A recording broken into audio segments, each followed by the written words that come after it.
All right. One thing I want to start off with, I found this YouTube video. Has anybody ever heard of Mumford and Sons? Okay. Mumford and Sons is they're one of the most popular bands out there right now. They're kind of a folksy, basically they're a folksy band. They have a banjo, a guitar, and several other instruments you wouldn't normally, you don't normally see in a band that's, really popular. And this year they actually won the Grammy for Album of the Year. This video that I'm gonna play, it's about 9 minutes long. This is at an outdoor music festival, sort of a descendant of Woodstock, if you will. It's called Bonnaroo. It's in Tennessee. Now, when you see them on stage, it all looks kind of goofy. They look like looks like a hootenanny, I guess, the way they're dressed and everything. But the point is, in this encore, they sing Amazing Grace, and they bring about 3 or 4 other bands up there and all these other instruments. And I just thought it was very moving how they sang this to this large crowd of thousands of people. So enjoy this video, and then I will begin talking after that. All right, so some of the things that I took from that, first of all, how many different and wonderful instruments were there up there celebrating Amazing Grace, one of the greatest spiritual songs.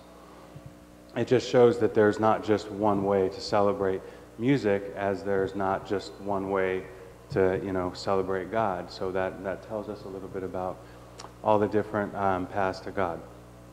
But it also shows how many people can come together for a music festival, and a band like Mumford and Sons, who their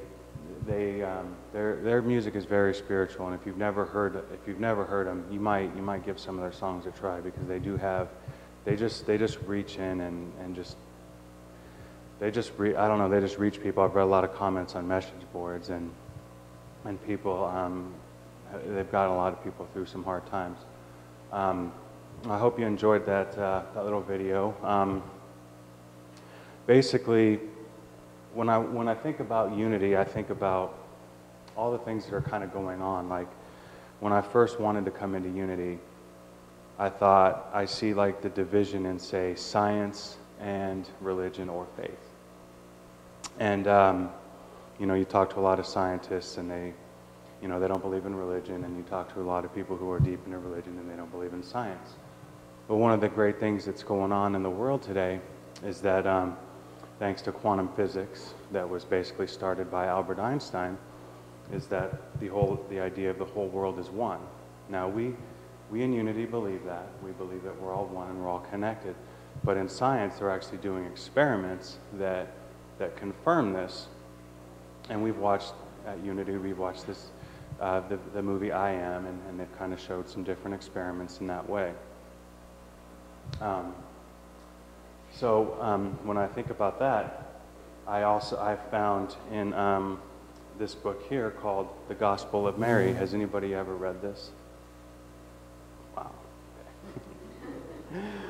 A little history on Mary before I go into what she had to say.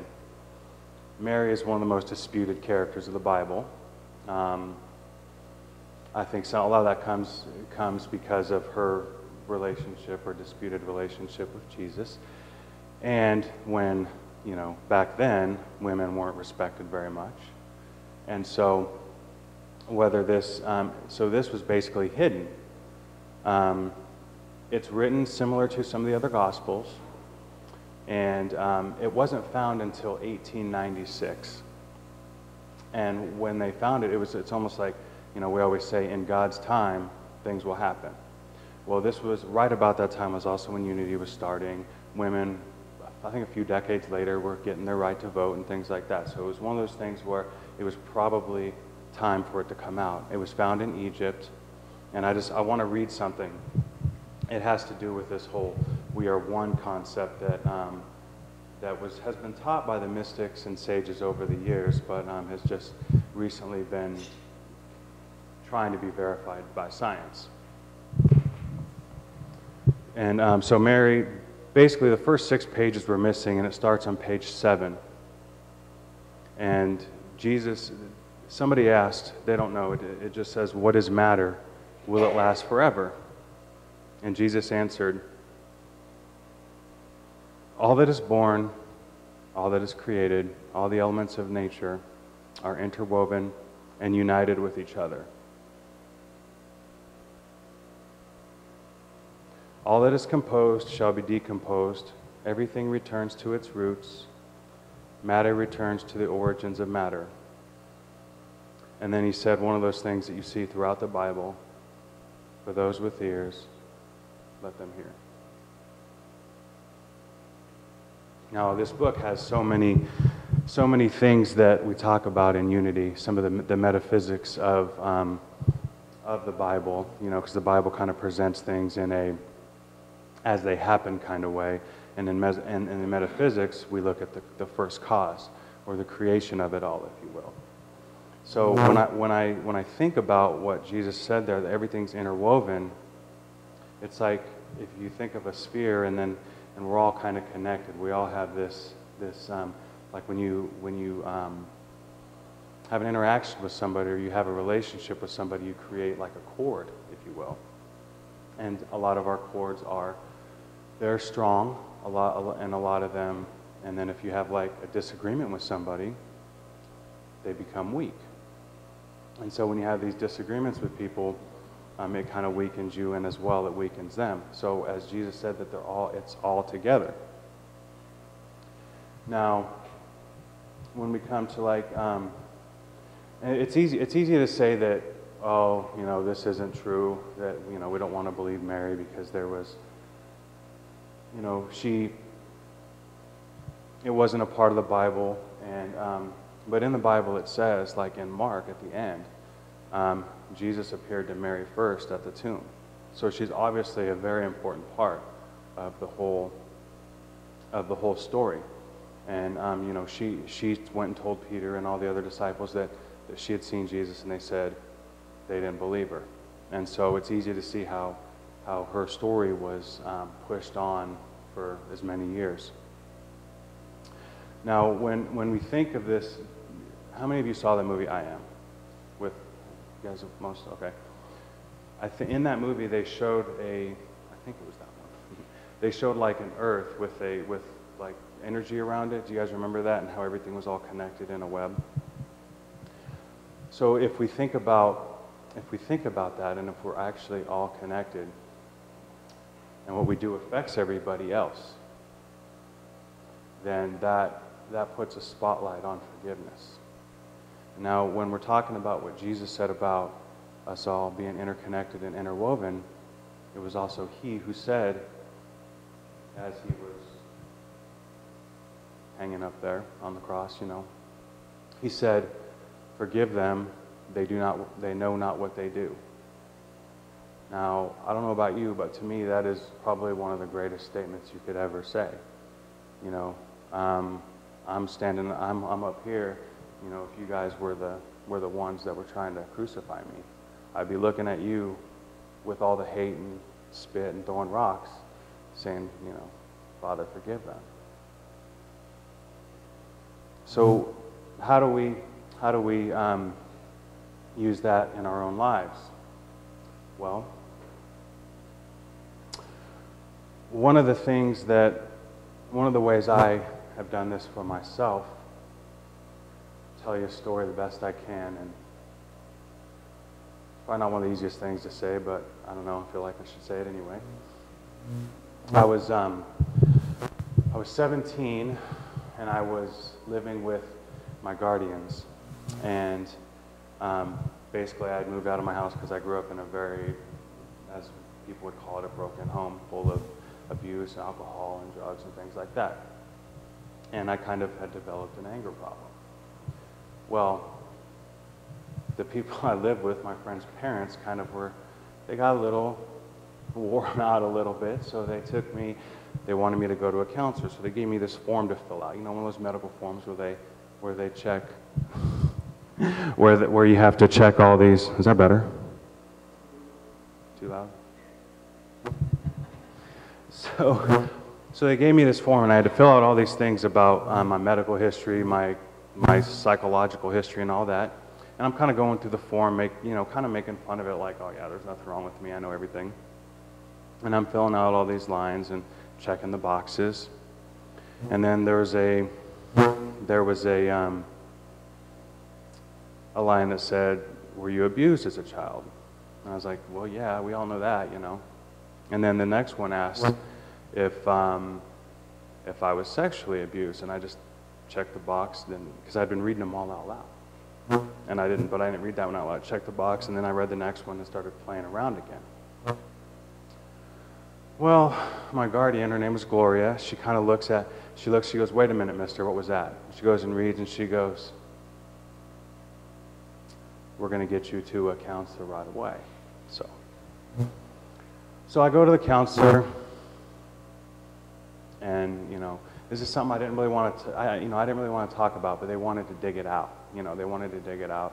Like I had already made my own peace with the person, but what they made me do was they made me call the police. They made me tell my mom, and they basically made a huge deal out of this whole thing, because that's what we do. And then they told me all these things that are most likely going to happen, that they made me aware of all these things that happen to people that go through these types of things.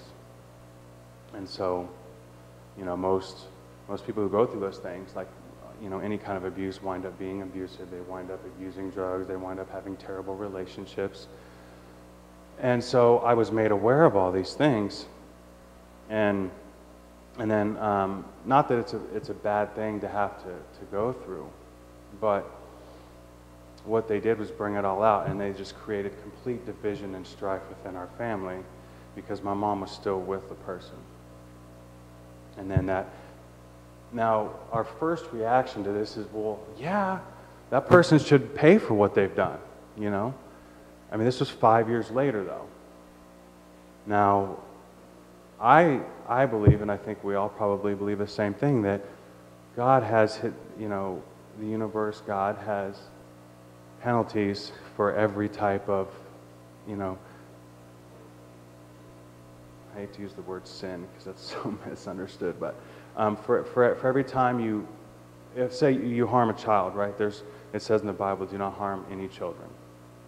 And every time you do something that is not good, I guess, we all feel the fear, and we see the repercussions of it. So I guess bringing all that out and trying to throw it back into a system where, I guess what I'm trying to say is if he is made up in the realm of forgiveness, here's this guy over here who has done something terrible to me. Does he not, if he's not made up of the same stuff that I am, does he not have the right to be forgiven? Does he not have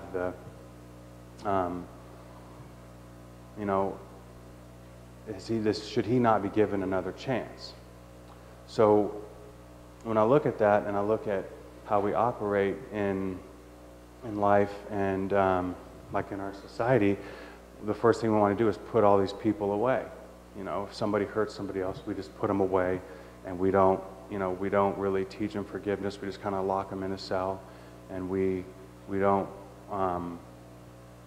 to push them away from everybody instead of keeping them all together. But if what Jesus was saying about us all being interwoven, then they're all part of us. It's not only should we try to help heal the victims, those who have been abused, or those who have been hurt by others, but there's a sickness involved with those people who actually do the crime. So I think that we need to not only heal the people who have gotten hurt by these people, we also need to try to find what has caused them to do what they do, because that is a sickness in itself. So as everybody in this room kind of believes, I assume, that together we can do great things, right? So as believers of this, and we believe that consciousness is shifting, and if we're all interwoven and together, that maybe we could kind of come together and rise above this fear that we all have of, well, if that person does it once, they'll do it again, which may be true, but it's one of those things where not only should we save, the people who believe or just help children. I believe we have a duty as a people to raise the consciousness and also go after those that need forgiveness most. Those are the lost ones that are doing these types of whatever abuse it is. So now, in our own lives, when you go to forgive somebody, it just releases. And I know this because it actually took me quite a while to forgive and understand why I'm actually forgiving the person. But you have to kind of dig into the beginning and understand, well, why would somebody do such an awful thing to a child? And so I kind of look back, and he had alcohol problems. His parents beat him, and it's just like, and I started to feel sorry for him as a child that was what he grew up into. And so once I did that, it just opened my eyes, like, wow, I felt this complete lift off my shoulders. And how often do we walk around every day holding a grudge? Even a small one that just kind of holds us back. And I just want to, I guess what I want to kind of bring it home to is, if I was able to forgive somebody who did such a crazy, terrible thing to me, and I know how much that lifts, it just, every day if you kind of go through and then you think about Jesus sitting up there forgiving the people who are about to, kill him, why can't we not forgive the people who do the little things to us every day? I mean, all the bickering that we see in the news media and everything. I just think us as believers, we can do a better job of coming together and making forgiveness happen on a day-to-day basis. And so as I go forward, and I suppose, I'm not sure why, but I feel like I'm